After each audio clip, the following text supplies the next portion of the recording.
So, hello and welcome to this first meeting dedicated to healing the healer. Today it's about the challenges and gifts represented by the axis Virgo-Pisces.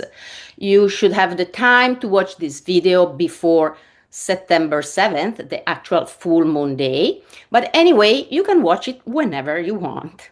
Before starting, I want to give you time to get some water. You can drink it while I'm talking, but leave it a leave a bit of the water for the end of the meditation, okay? So why I'm dedicating a series of meetings to healing the healer? Because I experienced meaningful shifts thanks to my wounds while going through healing processes related to them. Emotional wounds, physical wounds, trauma, and more. So wounds, especially if not recognized, can shape our whole life, contributing to the creation of dysfunctional habits and patterns, and even physical symptoms. And I see many people working into fields related to healing, suffering from different kinds of issues, from burnout to excess of empathy, or issues stress related or health related, or difficulties in making enough money, etc., etc. So it's always important to understand the nature of our wounds in general terms, not only to heal, that's important, but also to understand how we function. I'm sure that going through these 12 meetings, something will resonate with you. So understanding our wounds gives us clue to better understand our areas of improvement. And we can think of our wounds like challenges that can be transformed into resources and skills. So we can find inspiration in our wounds. And of course, speaking of wounds, I've been always fascinated by the myth of Chiron, the wounded healer. He was half a man from the waist up and half a horse. And he was a teacher, a coach, we would say today, a mentor, trainer to gods, semi-gods, and heroes in the ancient Greek mythology. So he was known for his patience, his healing hands. The word Chiron, his name, comes from care, hand in Greek. Knowledge, tools, skills, above all, his ability to guide his students wisely through discipline, but above all, healing. So he was also the teacher of Asclepius, the god of medicine. So Chiron was immortal, but he was unintentionally hit by a poisoned arrow. And being an immortal, he couldn't die, but the wound couldn't heal because of the venom. So every day he was forced to take care of himself and his wound before taking care of others. And by doing this, his skills as a healer improved, as well as his compassion. So when one of his students was condemned to death by Zeus, Jupiter, it was Prometheus, he stole the fire to give it to mankind. It's a long story, interesting story, but we leave it for another time. So Chiron gifted Prometheus with his immortality. He couldn't accept that Prometheus was going to die. So he gave him his immortality, accepting to die as a mortal. But Jupiter, moved by Chiron's compassion and generosity, and also because Jupiter was very fond of Chiron, instead of letting him die, transform him into a constellation. So Chiron represents our ability to turn venom into medicine, into, let's say, into something precious, and open ourselves to transformation and transmutation, to, let's say, to shift. So our meetings, these meetings are meant to help you understand how to turn your challenges and wounds into something useful, enabling us to align with and embody healing forces related to each full moon. So each full moon, right before the full moon, each month, right before the full moon, we will explore a different challenge, let's say wound or kind of wound, and do our best to find a resource in it. Okay, so yes, this of course, this is the general thing, and then so I'm sure you will find something, even if it's general, because I'm sure everybody can resonate with some of the topics here and there. And of course, because every one of us has different wounds. So personally, I've lately found out very exciting and interesting to investigate on this topic through one-on-one session readings to understand one specific wounds and the ways to heal themselves and others, because when we take care of our wounds and we start the healing process, this will be transmitted to anybody around us, especially our clients, if we work in this field. And of course, we are different and we have different wounds, and from from each wound we can, yeah, let's say first, from each kind of wound can stem different habits and patterns, because they don't just, wounds that don't just heal once forever. We need to take care of our wounds cyclically, in cycles, because healing is a fascinating process, and it happens in layers or cycles. We will see it later on in a few months.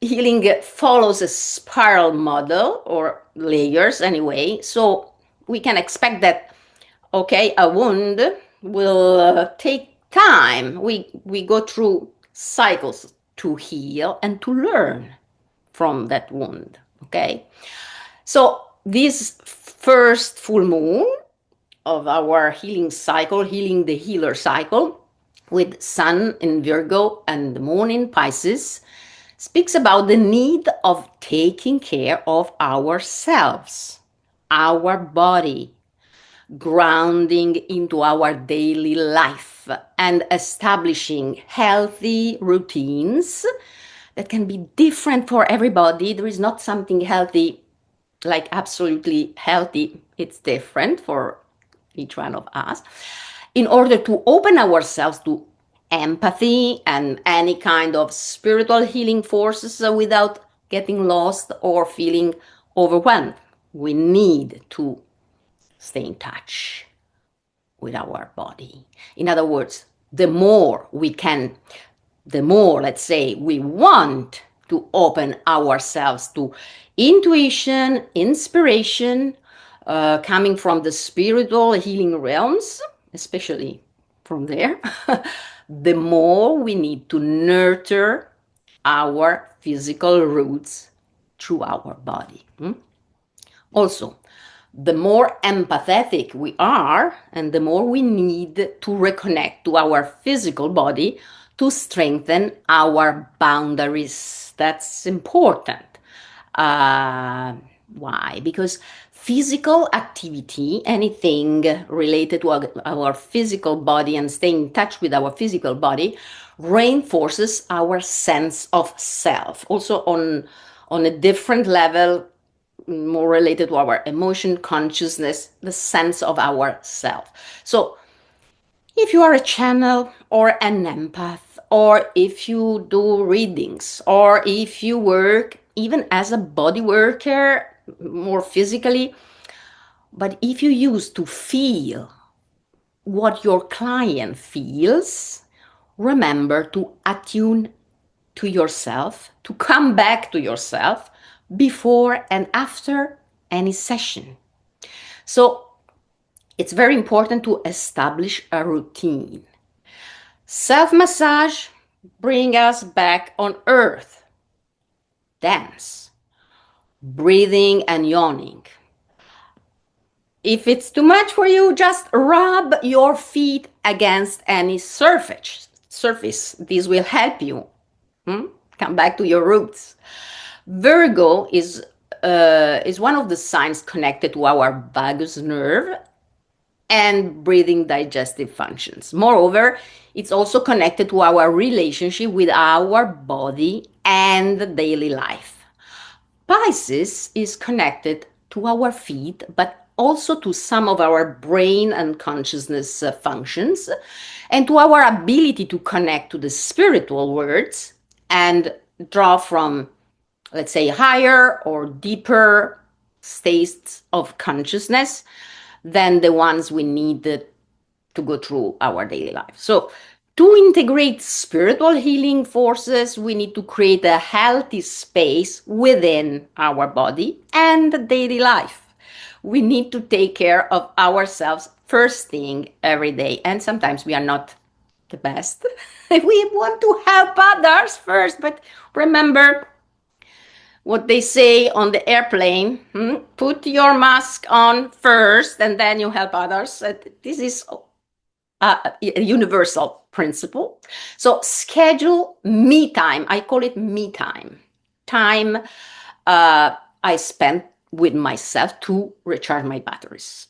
So put some me time into your schedule calendar every day, especially when you are juggling with many balls at a time. Family, maybe kids, pets, your work, whatever.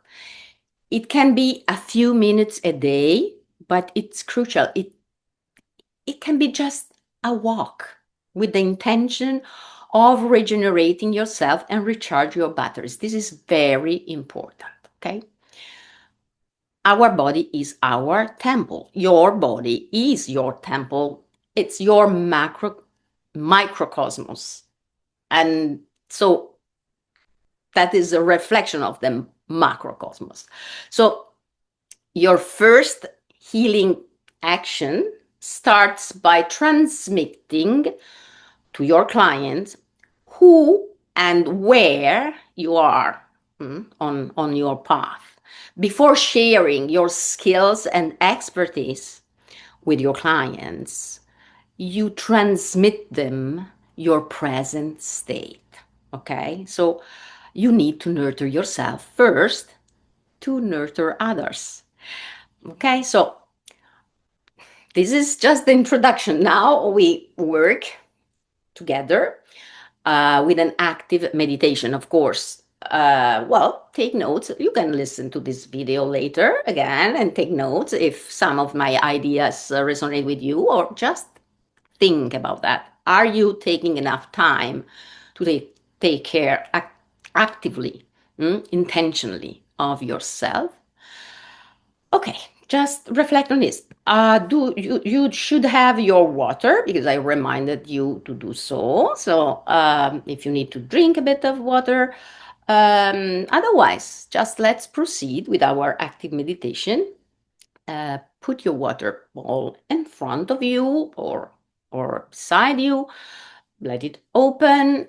I suggest you sit in a comfortable way, but if you prefer to lie down, do it and just imagine to be sitting, because this is a sitting meditation, if you like. Okay? Okay, let's start. Take a couple of breaths. and sit comfortably, feeling your sit bones in contact with the surface beneath you, supporting your spine. Close your eyes. If you don't feel comfortable closing your eyes, keep them slightly open and just imagine to close them. Breathe in and out, noticing your waistline expanding with each inhalation. As you exhale, gently press your sit bones against the surface you are sitting on, feeling your trunk supported. Imagine yourself immersed in the calmness of nature, in a place where you feel perfectly safe. It's a warm night at the end of summer, and you can hear the reassuring sounds of nature all around. There is a fragrance in the air reminding you of your most peaceful, beautiful moments. With the eyes of your imagination, look around. There is a beautiful, strong tree whose powerful roots dive into the ground. Its trunk looks so strong and alive, and its branches and crown extend toward the sky. You are holding in your hands a bowl full of water, and you feel drawn to the tree, called to sit there. And so you sit among the tree's roots, with your back against its trunk, placing your water bowl in front of you. As you sit there, you become aware of your breathing, and it seems as if the tree is breathing too. The support of the tree's roots and trunk merges with the support of your sit bones, pelvis, and spine. You begin to feel deeply grounded through your sit bones, the base of your pelvis, and even the soles of your feet, as though the tree's roots were your own. Your spine feels stronger and stronger, yet remains flexible, allowing small movements and adjustments as if you could breathe through every joint. The more grounded you feel, the safer and more flexible you become. Then, with the eyes of your imagination, you look up at the sky. You see the magical, bright full moon surrounded by stars. Suddenly, you sense the moon and the space around it as a portal to subtle dimensions, connecting you with deeper and higher states of consciousness. Ancient spiritual knowledge beyond space and time, healing forces from the unknown. You feel all this as the moonlight touches your head, face, and body. You sense this feeling, and you sense the healing forces flowing gently but powerfully down from the top of your head, your crown, through your spine and trunk to your roots. This flow strengthens and nurtures your physical body and your soul.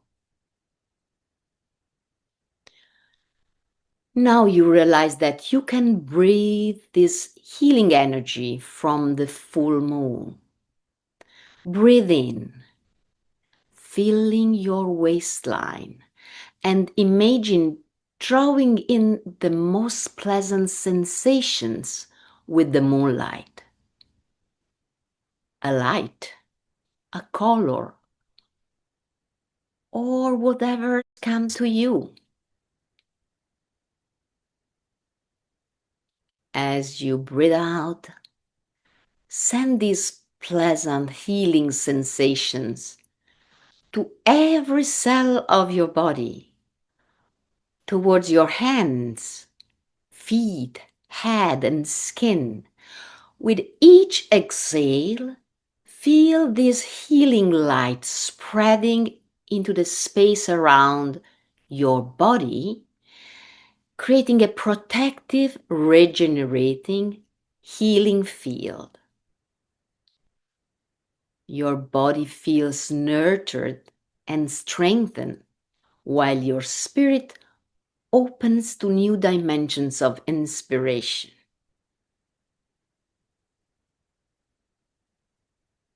And now open again the eyes of your imagination. You see your water ball in front of you, reflecting the moon. Feel that the power of this healing full moon has been transmitted to the water. Imagine drinking it, fully integrating this experience. And now, slowly, take a deep breath with your physical body too. And yawn. For real, like, let your voice awaken every cell of your body with a yawn or two or more. Start moving your body gently as if breathing through every joint. Now you can open really not only the eyes of your imagination, but also your physical eyes. Keep yawning with me at the same time and move your fingers and hands as if caressing, then kneading the air with movements becoming stronger and stronger. And then start massaging your hands. And from there, slowly massage other parts of your body, maybe the whole body, still yawning. And then stretch a little bit, imagining that your breath flows out through your hands, feet, and head, reaching the walls and even beyond them. And rub your feet against the ground and let the energy flow through your whole body. Now, slowly, if you want, you can stand up and look at me. If you feel comfortable, follow me, do what I'm doing. Otherwise, just do whatever is comfortable for you. So slowly, you stand up and you can keep rubbing your feet against the surface on which you are standing. And then, sorry, the camera is, something changed. It doesn't matter. Okay, well, let's keep doing this. And just rub, massage. When I spoke about self-massage, just, okay, stay in touch with your body. You can keep rubbing your feet against the floor. You can keep rubbing your body or kneading it to attune to it. And then I would say, keep stretching, Keep yawning. Okay, just imagine that you can really create this space all around, and you remember the tree? When you breathe in, just imagine you are smelling the air with your knees and through your joints. And when you breathe out, it's like drilling the floor with your roots, your feet, and growing as a powerful tree. Mm? So this body is your space. It's not only the body that is you, but it's your temple. Mm? And we need to take care of our temple. Otherwise, how we can take care of others, right? So yeah, now I will open to maybe questions and answers, but I will stop the recording first. And I just want to remind you a couple of things. You can, of course, now drink your water, or you can take also a moment later to drink it. Mm? Of course, you can repeat this meditation anytime you want to feel replenished and nurtured. Mm? And if you like this meditation and found this useful, please share it. You can share the video directly or the blog post connected to the video. Last thing, if you wish to support my work, you'll find the link in the video description below the video or in the blog post to buy me a coffee or a tea in my case, because I'm more a tea person, but I like coffee too. And of course, if you have any questions related to this meeting or the future meetings, write to me before the next full moon healing appointment. That's it for today. Enjoy again the meditation, maybe the full moon day or any other moment, and see you next time.